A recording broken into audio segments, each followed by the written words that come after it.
Hello दोस्तों, welcome back to civil services Mantra. दोस्तों, आज हम बात करने वाले हैं रेगुलेटिंग एक्ट 1773 की।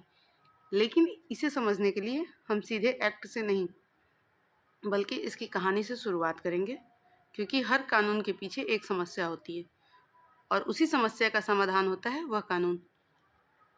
तो सबसे पहले समझते हैं कि आखिर ऐसी कौन सी परिस्थितियाँ थीं जिनके कारण ब्रिटिश सरकार को यह एक्ट लाना पड़ा। दोस्तों, शुरुआत में जो ईस्ट इंडिया कंपनी थी वो केवल एक व्यापारिक कार्य के लिए भारत आई थी और वो एक व्यापारिक कंपनी थी। लेकिन धीरे धीरे उसने भारत में राजनीतिक शक्ति भी हासिल कर ली और जैसे जैसे उसके पास शक्ति बढ़ी वैसे वैसे उसके काम करने के तरीके में भी समस्या बढ़ने लगी। सबसे बड़ी समस्या यह थी कि कंपनी आर्थिक संकट में थी, क्योंकि उसे ब्रिटिश सरकार को हर साल 40,000 पाउंड देना होता था। तो आपको याद रखना है ये जो डेटा है, कि जो ईस्ट इंडिया कंपनी थी वो ब्रिटिश गवर्नमेंट को हर साल 40,000 पाउंड देती थी सालाना। लेकिन वह इतना पैसा कमा नहीं पा रही थी, जिससे उसकी वित्तीय स्थिति जो थी वो कमज़ोर होने लगी। अब जब कंपनी पहले से ही नुकसान में थी, उसी समय उसका व्यापार भी प्रभावित होने लगा, क्योंकि अमेरिका में जो था वो चाय की बिक्री कम हो गया और जो डच व्यापारी थे वे अवैध व्यापार यानी स्मगलिंग करने लगे, जिससे कंपनी का मुनाफा और घट गया। तो आपको ध्यान रखना है, जो अमेरिका में चाय की बिक्री थी वो कम हो गई थी, जिससे डच जो व्यापारी थे इनकी स्मगलिंग बढ़ गई थी। इससे कंपनी का मुनाफा घटने लगा था। जैसे जैसे मुनाफा घटा वैसे वैसे कंपनी के अधिकारियों में भ्रष्टाचार बढ़ने लगा, क्योंकि वे अपने निजी लाभ के लिए रिश्वत लेने लगे और निजी व्यापार करने लगे, जिससे प्रशासन पूरी तरह से कमज़ोर और अव्यवस्थित हो गया, क्योंकि उन्हें पूरे पैसे नहीं मिल पाते थे। वो अपनी पूरी ज़रूरतों के लिए भ्रष्टाचार करने लगे, अपने निजी व्यापार करने लगे, जिससे प्रशासन पूरी तरह से कमज़ोर और अव्यवस्थित हो गया। और इन सभी समस्याओं के साथ एक और गंभीर स्थिति यह भी थी कि कंपनी पर बैंक ऑफ इंग्लैंड और ब्रिटिश सरकार का कर्ज बढ़ता जा रहा था, जिससे ये साफ हो गया था कि कंपनी अब अपने बल पर न तो खुद को संभाल सकती है और न ही भारत का प्रशासन ठीक से चला सकती है। और यही वह स्थिति थी जहां ब्रिटिश सरकार को ये ज़रूरत महसूस होने लगी कि अब कंपनी के कामकाज में हस्तक्षेप करना ज़रूरी है। और इसी हस्तक्षेप के रूप में सामने आया रेगुलेटिंग एक्ट 1773। अब बात करते हैं रेगुलेटिंग एक्ट 1773 की। इसमें क्या क्या था। ये एक्ट ब्रिटिश संसद द्वारा पारित पहला ऐसा कानून था जिसके माध्यम से ब्रिटिश ईस्ट इंडिया कंपनी जो थी इसके प्रशासन पर सरकारी नियंत्रण स्थापित कर लिया गया और इसे ब्रिटिश प्रधानमंत्री लॉर्ड नॉर्थ द्वारा प्रस्तुत किया गया था। तो आपको ध्यान रखना, 1773 का जो रेगुलेटिंग एक्ट था इसे ब्रिटिश प्रधानमंत्री लॉर्ड नॉर्थ द्वारा प्रस्तुत किया गया था। इसका मुख्य उद्देश्य यह था कि कंपनी के प्रशासन को व्यवस्थित किया जाए, भ्रष्टाचार को कम किया जाए तथा साथ ही साथ सरकार का नियंत्रण स्थापित किया जाए, ताकि जो भारत है इसमें बेहतर शासन है वो बेहतर तरीके से चल सके। अब समझते हैं कि इस एक्ट के माध्यम से कौन कौन से महत्वपूर्ण परिवर्तन किए गए, यानी इस एक्ट के मेन प्रोविजंस क्या क्या थे। सबसे पहले इस एक्ट के तहत गवर्नर जनरल के पद की स्थापना की गई। तो पहली बार गवर्नर जनरल का पद बना था 1773 के एक्ट के थ्रू। इसके अनुसार बंगाल के गवर्नर को भारत का पहला गवर्नर जनरल बनाया गया और इस बंगाल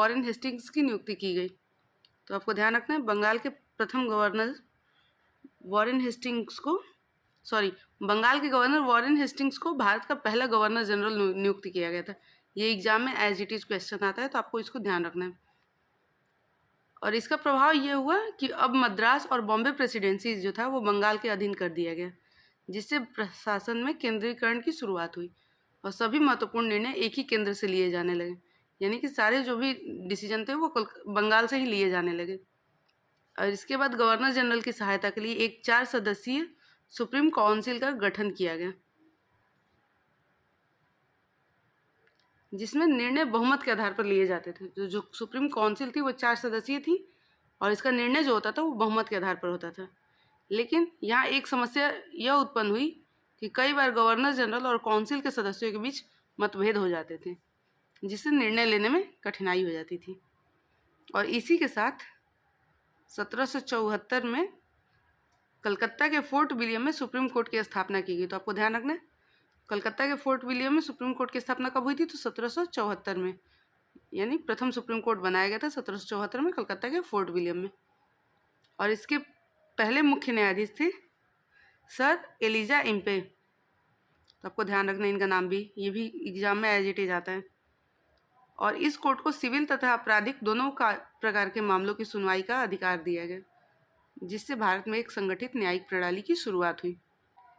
मतलब 1773 के एक्ट के माध्यम से प्रशासनिक ढांचे को अधिक संगठित और केंद्रीकृत बनाने का प्रयास किया गया।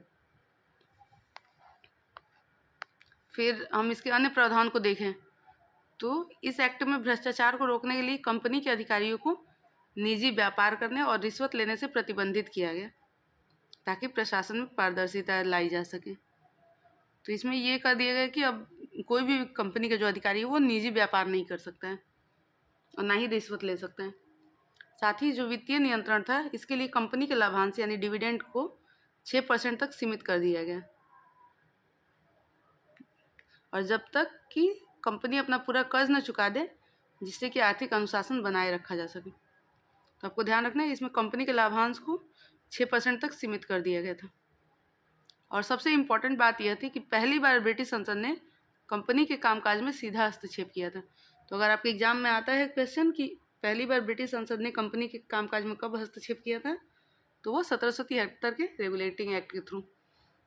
इससे यह स्पष्ट हो गया था कि अब कंपनी पूरी तरह स्वतंत्र नहीं रही, उस पर सरकारी नियंत्रण स्थापित हो चुका है। क्योंकि एक्ट जो था ये बहुत ही अच्छा था, लेकिन इसमें कुछ महत्वपूर्ण कमियां भी थी, जिसके कारण ये पूरी तरह सफल नहीं हो सका।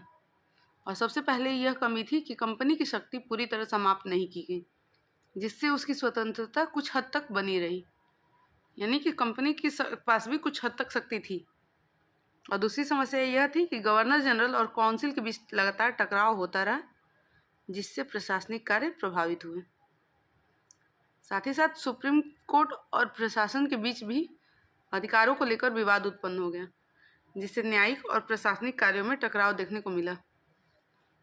इन सभी कारणों से यह एक्ट अपने उद्देश्य को पूरी तरह प्राप्त नहीं कर सका, यानी यह एक्ट पूरी तरह सफल नहीं हुआ। जब यह स्पष्ट हो गया कि रेगुलेटिंग एक्ट 1773 में कई कमियां हैं, तो ब्रिटिश सरकार ने इन समस्याओं को दूर करने के लिए एक नया कानून बनाया, जिसे पिट्स इंडिया एक्ट 1784 कहते हैं। और इस एक्ट के माध्यम से कंपनी पर और अधिक प्रभावी नियंत्रण स्थापित किया गया।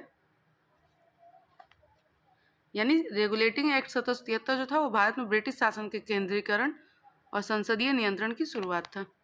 दोस्तों, अगर ये इस रेगुलेटिंग एक्ट के पूरे क्रम को समझे तो सबसे पहले ईस्ट इंडिया कंपनी ने शक्ति प्राप्त की, फिर उसके बाद प्रशासन में भ्रष्टाचार और आर्थिक संकट उत्पन्न हुआ, जिसके कारण ब्रिटिश सरकार को हस्तक्षेप करना पड़ा, और इसी हस्तक्षेप के कारण रेगुलेटिंग एक्ट 1773 लागू किया गया। इस प्रकार ये कहा जा सकता है कि रेगुलेटिंग एक्ट जो था वो भारत में ब्रिटिश शासन के केंद्रीकरण और संसदीय नियंत्रण की शुरुआत का पहला महत्वपूर्ण कदम था, जिसने आगे चलकर ब्रिटिश शासन को और मजबूत बनाने की नींव रखी।